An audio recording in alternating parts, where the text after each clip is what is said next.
All right, everybody, I'm back. Fourth and final card to the October Paper Pumpkin Kit, Home for the Holidays. I'm Jill Blanchette, your host for this tutorial. Just kidding. I am Jill Blanchette, though, not kidding there. Here is the card we're going to make for our fourth card.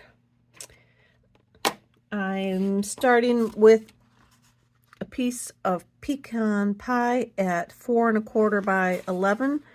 We're going to fold that in half, or you can score it at 5 1/2. I have a piece of cherry cobbler that is cut down on the 1/8, and that is 4 1/8 by 5 3/8. We can go ahead and glue that on now. Get that step out of the way. I flipped that over because I think I need to change my blade on my trimmer.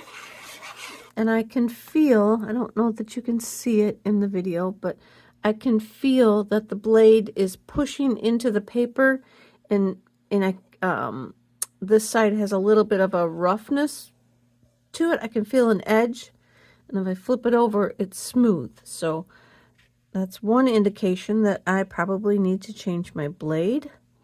And also, if you are getting fuzz after you cut, if you have fuzz stuck on the side, the shards, the paper kind of pulled instead of cut, definitely a good sign to change your blade. All right, I'm going to set this aside, pull my card back in. I don't know if you could see it. So this here, again, is one of our cards from where we cut the card off and use it on another one. We're going to do the same here. So we're going to cut this down to 4. Let me just make sure. I'm pretty sure we want to go down to 4. Yeah, 4. If you've been watching the 4 videos, having trouble struggling with all my measurements, I gotta pull this silly guy in because the little one doesn't go. So we want to go 4 by 5 1/4. My little baby trimmers don't do wide enough. They only go, okay, so we got that 4 by 5 1/4. Then I'm going to do a same little technique that I did on one of the other cards. I'm going to pull in my large block and some, I'm going to use boho blue on this one. I think I said in the other card I used balmy blue. Could have been boho, but I think it was, I said balmy, and so I hope that that's what I grabbed. Because, you know, when you get to talking, you might not always be doing what your brain thinks you're doing. So now I'm going to squeeze my water painter to get some water to come out. Here it comes. Give it a second to suck all that water, the air back up in there before I put it into the ink. Just going to stir that around on my block, and now I'm just going to start painting across my paper with it. You could put as much or as little as you want on there. And I'm going to wipe that off real quick. Set that aside. And now I'm going to hit this with my heat tool just so that I can get it a little bit dry. Because this card is very quick. Very, very quick one.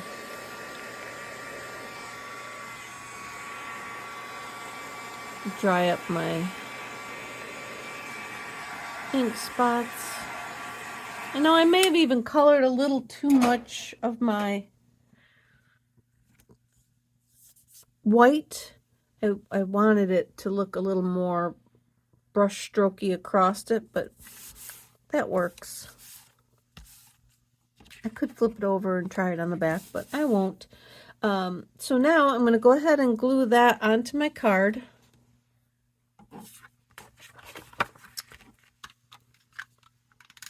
Oh, you know what? I better use my liquid again. I was going to use my snail that I got sitting here, but being that this was wet, that might not be strong enough to hold it and keep it from curling up.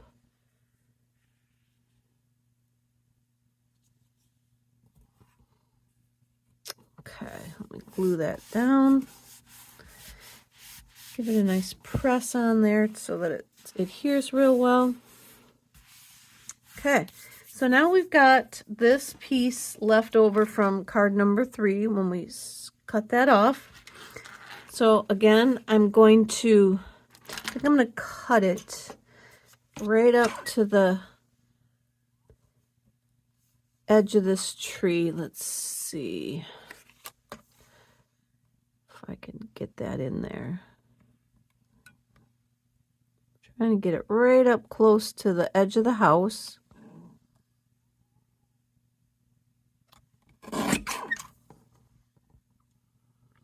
And I'm going to have to trim it with my scissors from here, I believe. So I'm going to come up, leave a little bit of space, but we're going to come up and just go around like that. This edge looks like I've already trimmed it.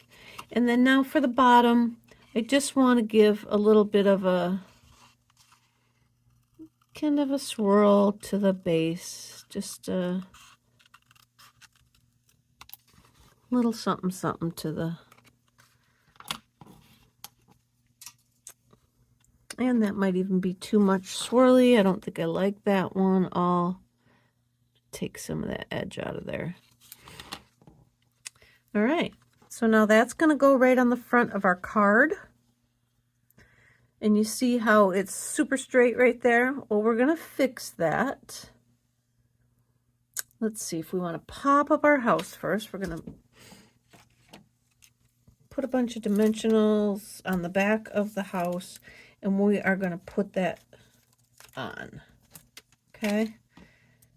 You can put your tree on the front first if you want. I'm going to do it next and just put my house down first. I'm going to put the house kind of in the middle-ish, down a little bit, like that.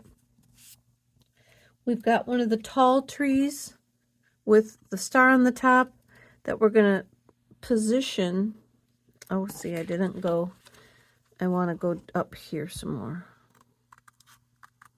because I don't want a harsh line for the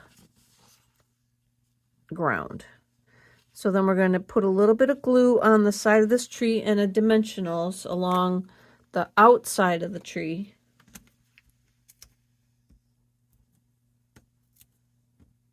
A little dimension along the outside, and then we're going to put a little bit of glue along the inside,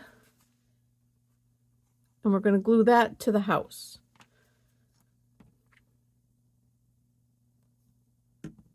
Take our wrappers or our papers off.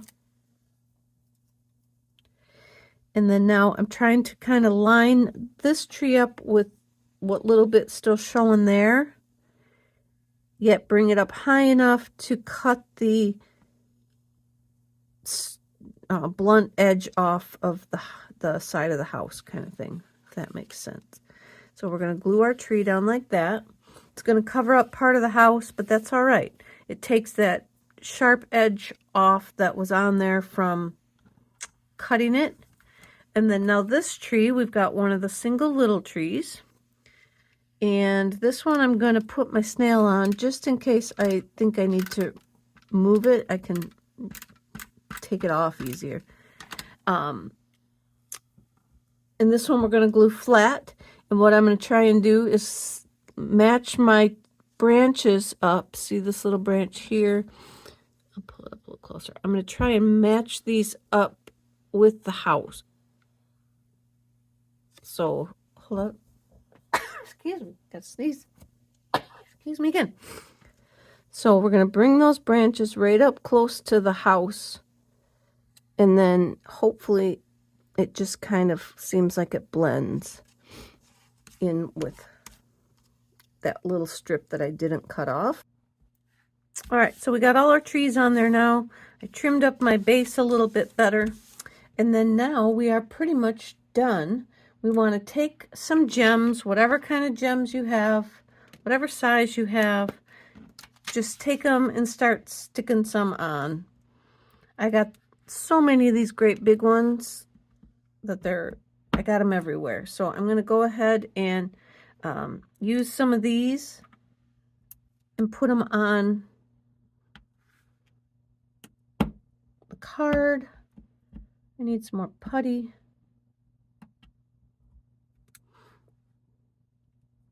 And then I'm going to take a medium one that I got left over on here, stick it down here on this one.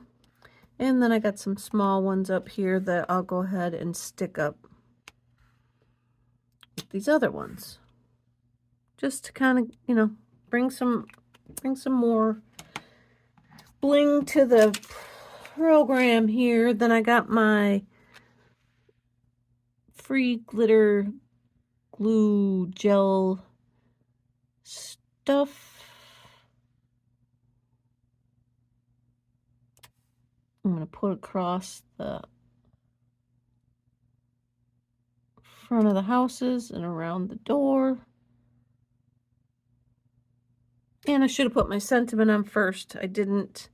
So I will wait until this dries to do that. But just on the inside, I put Happy Holidays. And then you can see when this stuff dries, it's just like a glitter on there. It's not raised up. It dries flat on there. Even though it looks, you could see it here maybe, it's raised up in there.